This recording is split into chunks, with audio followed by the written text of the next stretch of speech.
ஆனா இங்க திருவாரூர் கருவாடா காயுது. அதை கண்டுக்கவே மாட்டேன்றாங்க.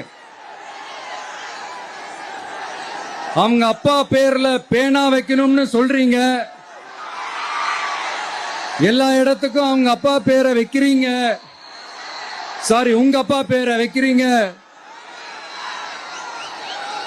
ஆனா உங்க அப்பா பிறந்த இந்த திருவாரூர் மாவட்டத்துல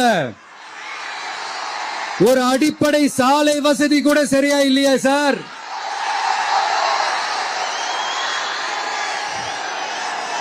நாகப்பட்டினம் மாதிரியே திருவாரூர்லயும் அதிகமா குடிசை பகுதிகள் இருக்கிற ஊரு இந்த திருவாரூர் ஊர் தான்.